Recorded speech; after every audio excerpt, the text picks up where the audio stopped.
Okay, imagine this. You've got that annoying, persistent fungal thing going on, maybe athlete's foot, maybe something that just won't quit. You walk into any pharmacy, right? And the shelves are just packed, practically groaning with all these antifungal creams. They promise relief. Seems simple enough. But here's the real question we're diving into today. Are these standard over-the-counter creams actually worth your money?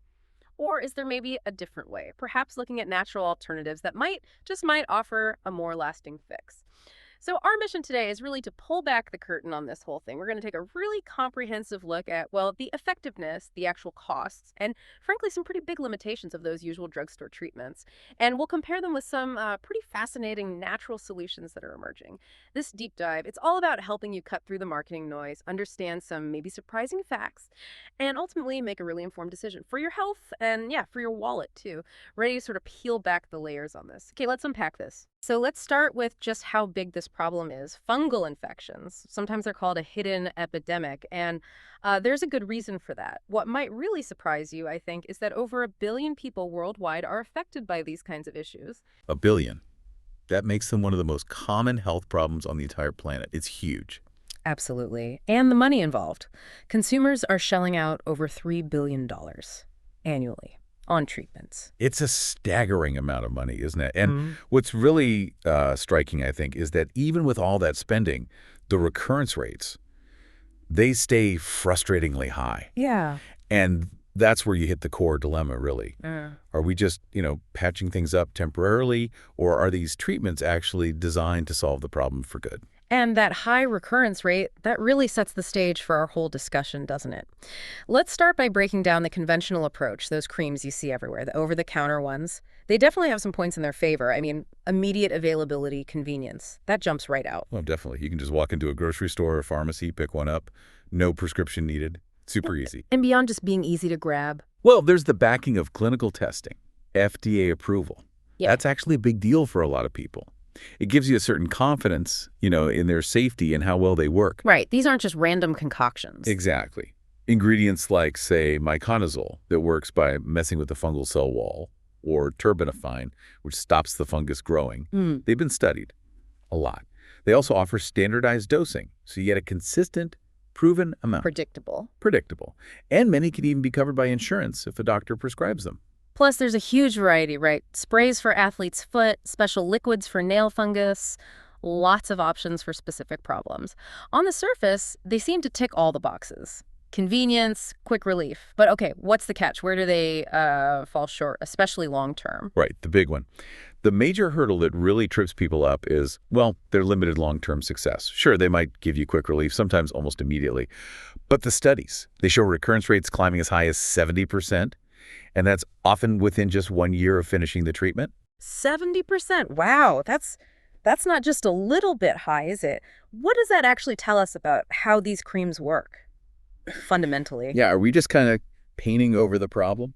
Exactly. Are we just treating the symptoms we can see on the surface without ever getting to the root cause? Precisely.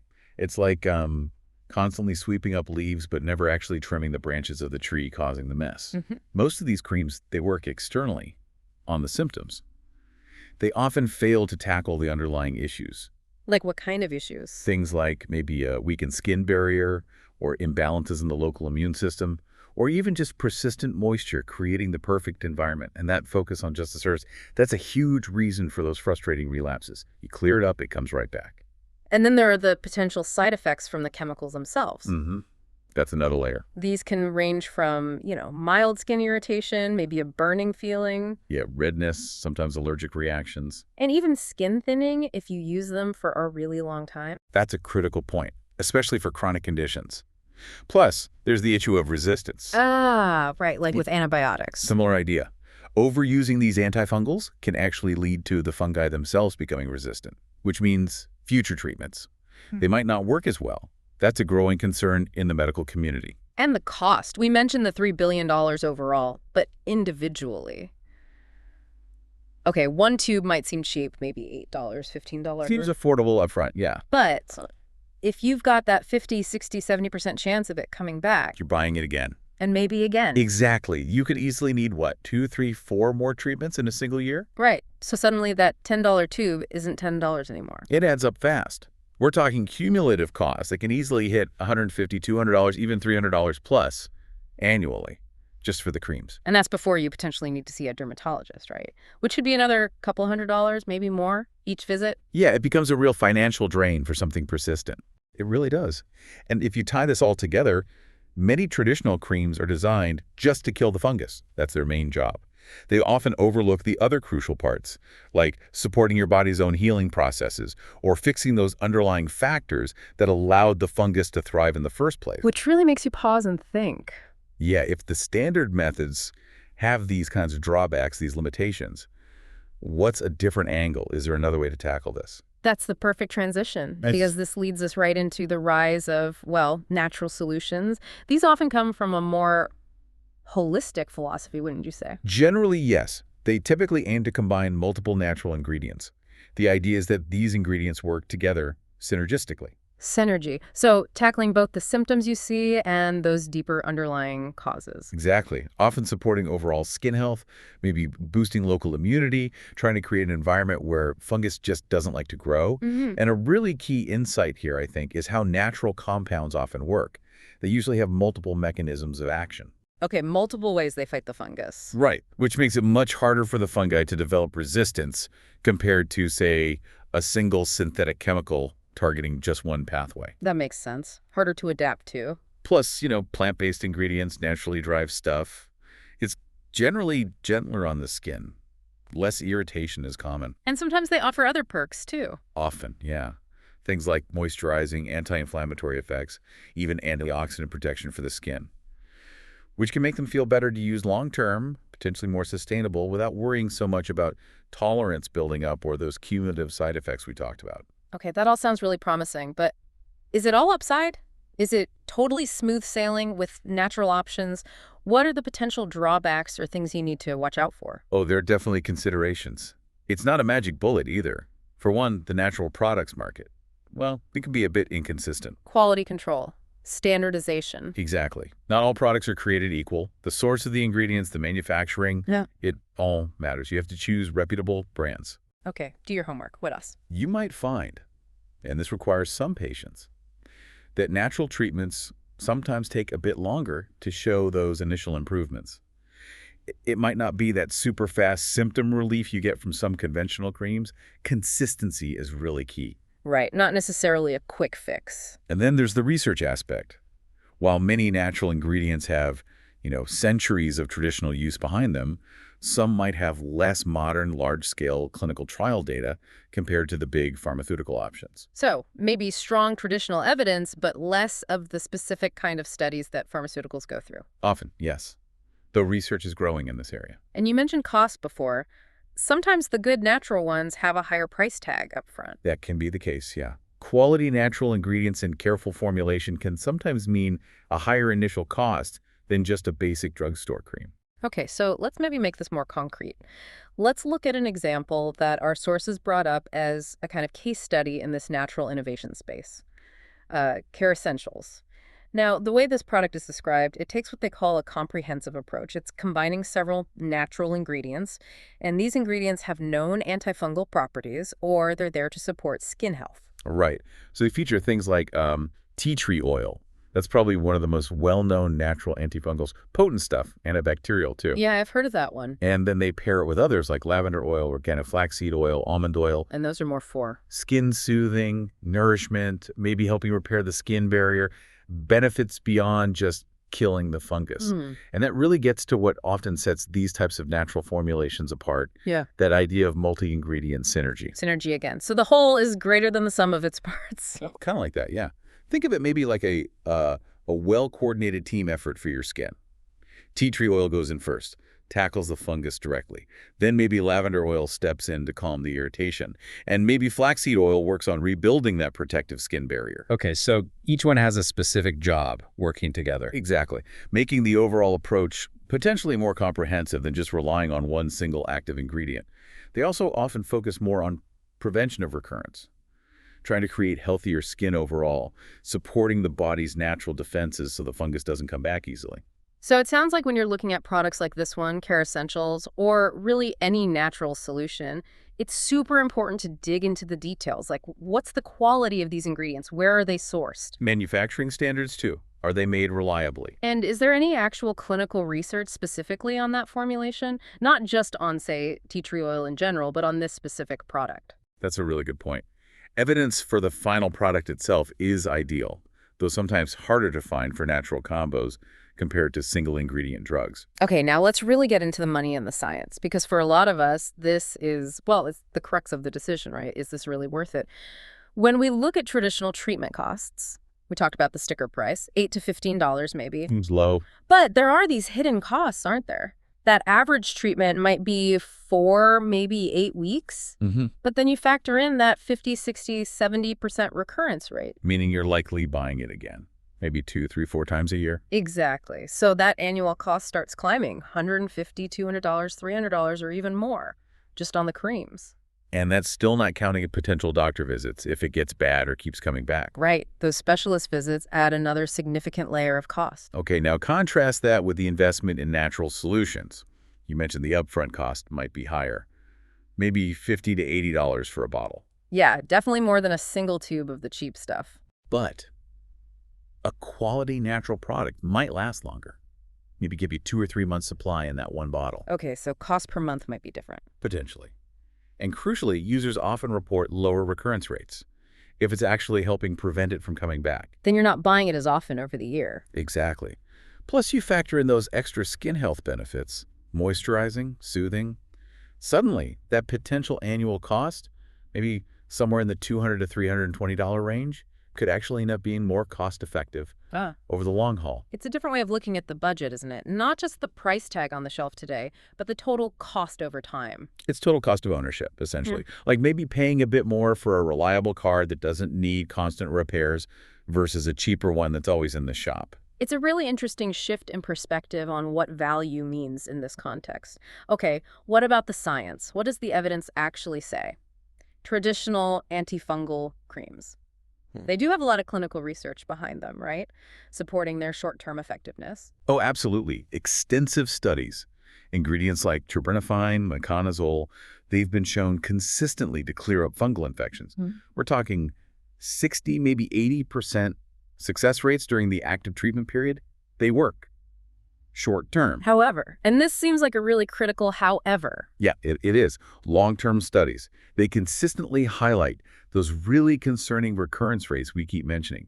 Many, many patients see the infection come back within 6 months, or certainly within a year. So it really begs the question, are we just focused on these short-term wins? Clearing the current infection, but not preventing the next one. That seems to be what a lot of the data suggests. They clear the immediate problem, but maybe don't address the underlying susceptibility. You're still vulnerable.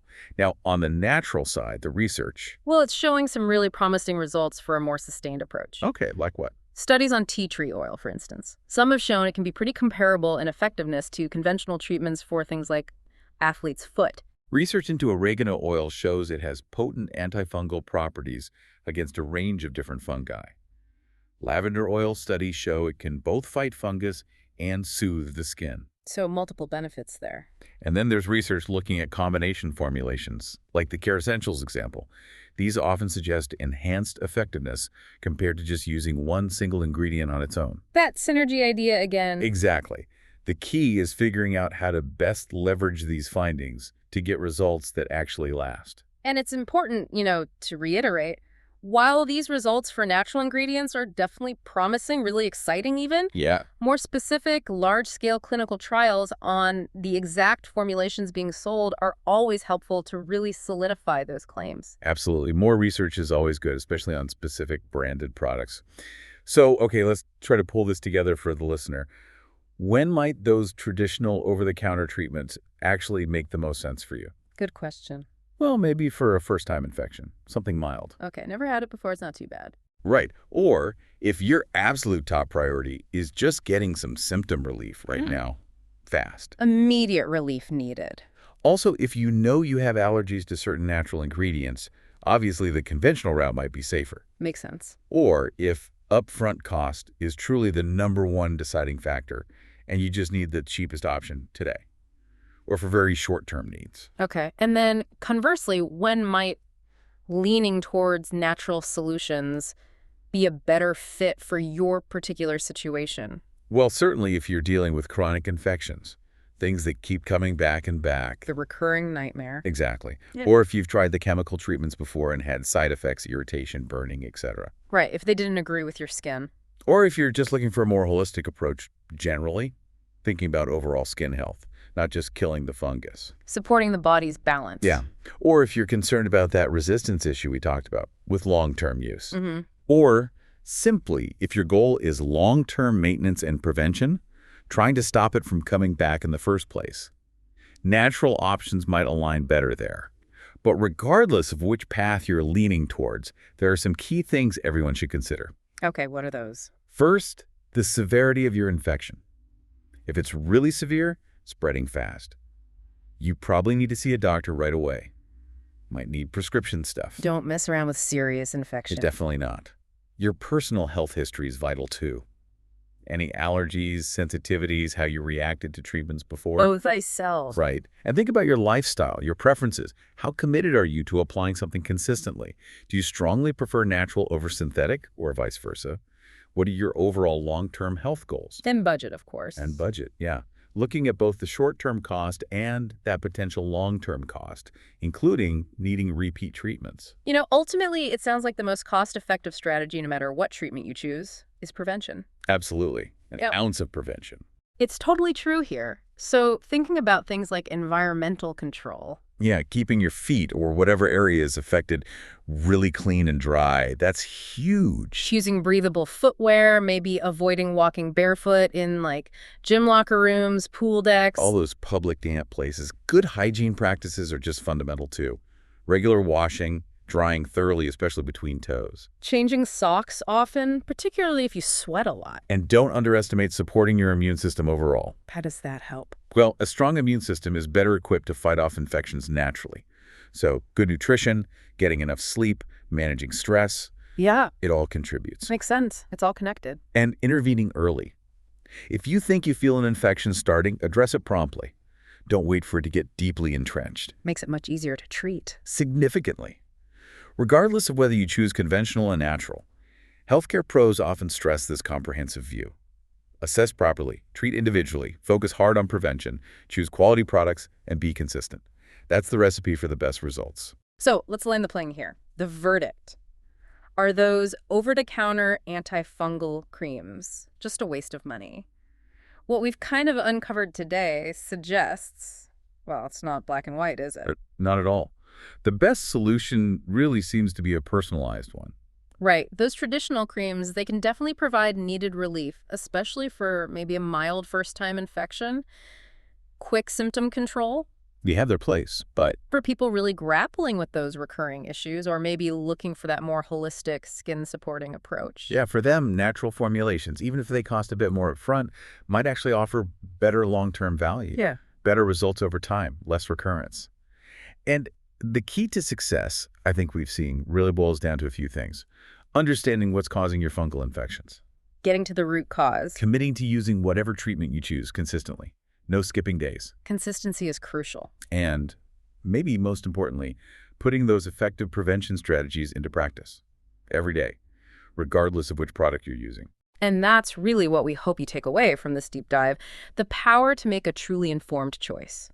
Based on your specific situation, your health history, your own goals for treatment. It's pretty clear the market is evolving too. We're seeing more sophisticated options emerging, thinking beyond just killing the fungus. Moving towards addressing both the immediate symptoms and managing the potential for it to come back long term. So what does this all really mean for you? You know, as we learn more and more about our health, maybe the true deep dive isn't just into creams and oils. Maybe it's into understanding that lasting solutions, real well-being, often comes not from just the quick fix, but from a more comprehensive, maybe holistic approach, one that really nurtures your body's own natural resilience and supports your long-term health. Something to think about.